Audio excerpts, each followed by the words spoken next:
Hi hello friends, வாங்க இன்றைக்கி நாம் சிம்பிள் அரோமா சமையலில் சண்டே ஸ்பெஷலாக எங்கள் வீட்டில் நாங்கள் என்ன செஞ்சோன்னு பார்க்கலாம். இன்றைக்கி நாங்கள் சிம்பிளான கீ ரைஸ் அதோடு நாங்கள் சிக்கன் ஃப்ரை பண்ணியிருந்தோம்.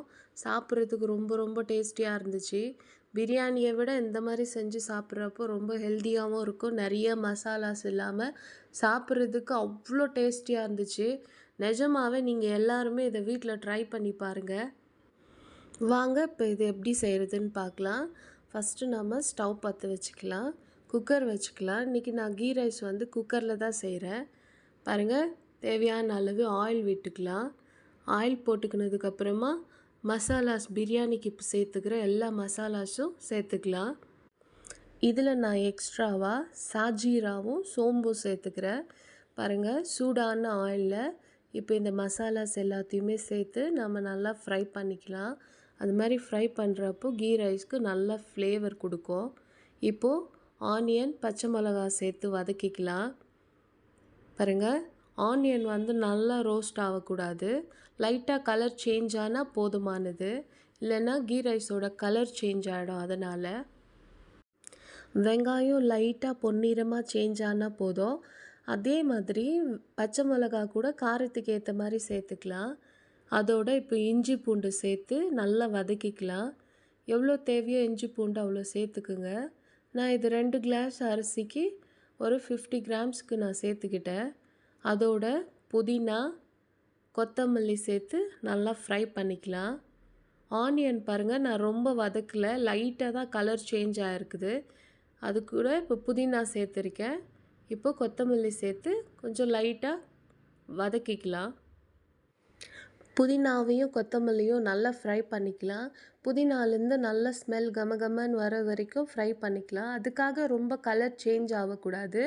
கலர் சேஞ்ச் ஆகாத அளவுக்கு இதை நாம் நல்லா வதக்கிக்கலாம். பாருங்கள், இந்த மாதிரி ஃப்ரை பண்ணிக்கோங்க. பாருங்கள், ஆனியன் கூட கலர் சேஞ்ச் ஆகலை. பாருங்கள், இந்த மாதிரி இருக்கணும். இப்போ நாம் சூடு பண்ணி வச்சுருக்கிற தண்ணி சேர்த்துக்கலாம். இது அளவு தண்ணி தான். சூடு பண்ணி சேர்க்கும்போது இது ரைஸு நல்லா உதிரி உதிரியாக வரும். அதனால் நான் அப்படி தான் சேர்ப்பேன். சூடு தண்ணி தான் சேர்த்துக்குவேன் நான் குக்கரில் செஞ்சால் கூட. சூடு தண்ணி சேர்த்ததுனால உடனடியாக கொதிக்க ஆரம்பிச்சிருச்சு. இந்த மாதிரி கொதி வரும்போது நாம் ஊற வச்சுருக்கிற ரைஸ் சேர்த்துக்கலாம். நான் இதுக்கு இன்னும் உப்பு எதுவுமே சேர்த்துக்கல. இப்போ தான் நான் சால்ட்டெல்லாம் சேர்த்துக்க போகிறேன்.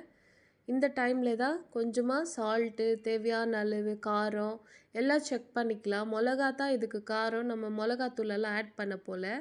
பாருங்கள், நான் இப்போ தான் உப்பு சேர்த்துக்கிறேன். இந்த மாதிரி உப்பு சேர்த்துட்டு கொஞ்சம் கொதி வந்த பிறகு நாம் மூடி போட்டுக்கலாம். குக்கர் மூடி போடலாம்.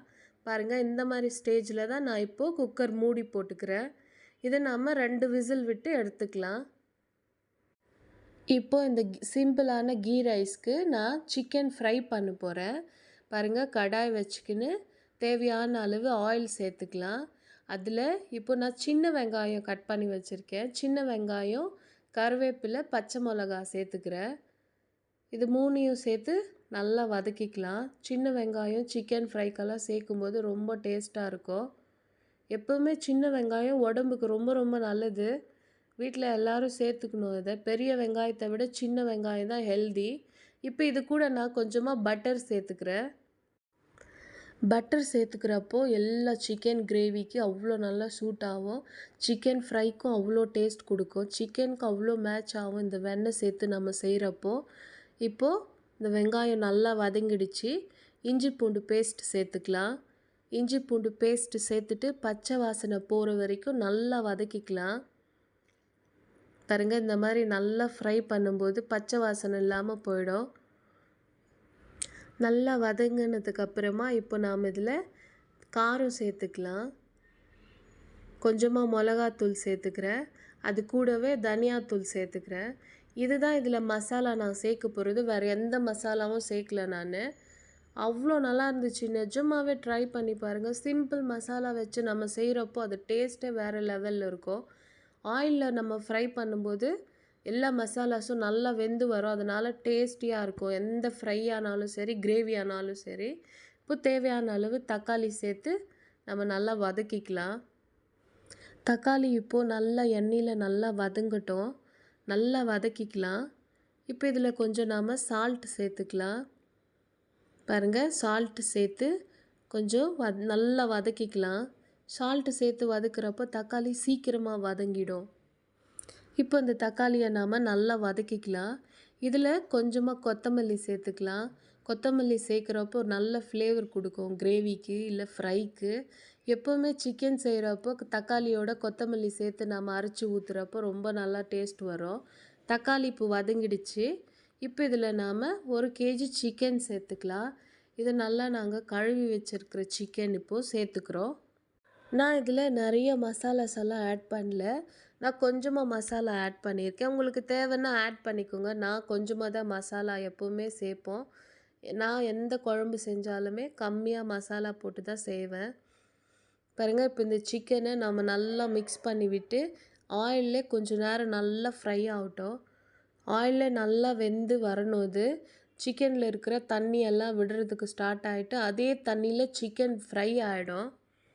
இப்போ சிக்கனை நாம் நல்லா மிக்ஸ் பண்ணி விட்டுட்டு ஒரு 5 மினிட்ஸ் நாம் மூடி போட்டு வேக விடலாம். பாருங்கள், இப்போ சிக்கன்லேருந்து தண்ணி வர ஆரம்பிச்சிடுச்சு. இதில் நான் வாட்டர் சேர்க்கவே இல்லை. இது எல்லாமே சிக்கன்லேருந்து வந்த வாட்டர் தான். இந்த வாட்டர்லேயே சிக்கன் நல்லா வெந்துடும். பாருங்கள், நம்ம வேணும்னா கொஞ்சமாக தண்ணி சேர்த்துக்கலாம்.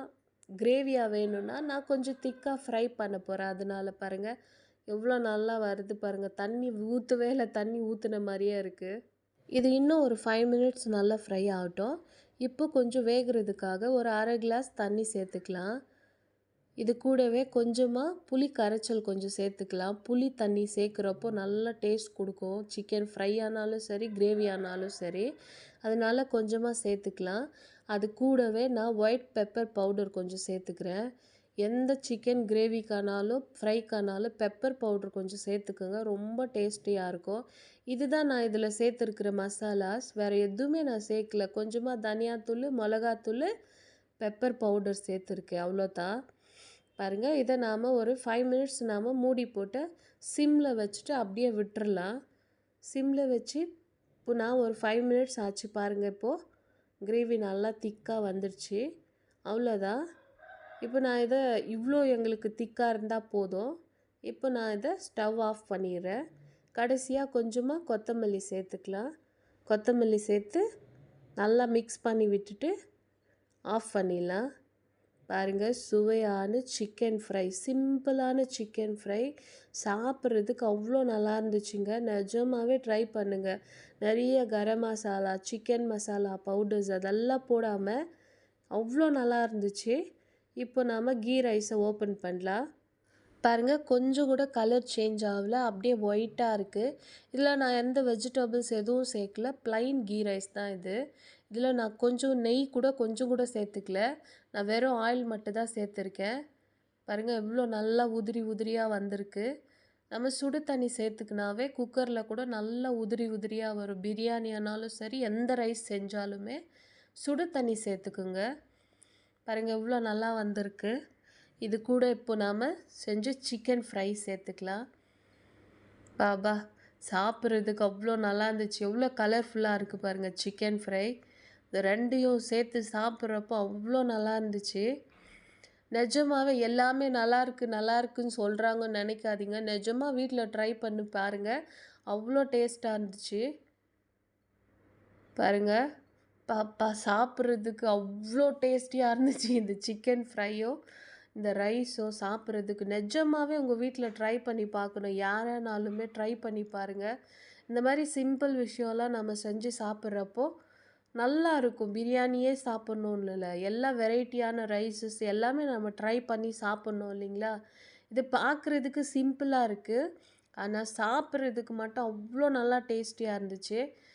இந்த சேனல் உங்களுக்கு பிடிச்சிருந்தா லைக் பண்ணுங்கள், சப்ஸ்கிரைப் பண்ணுங்கள், ஷேர் பண்ணுங்கள். நிஜமாகவே இதை நீங்கள் ட்ரை பண்ணி பார்த்துட்டு எனக்கு கமெண்ட் பண்ணுங்கள். தேங்க்யூ ஃபார் வாட்சிங்.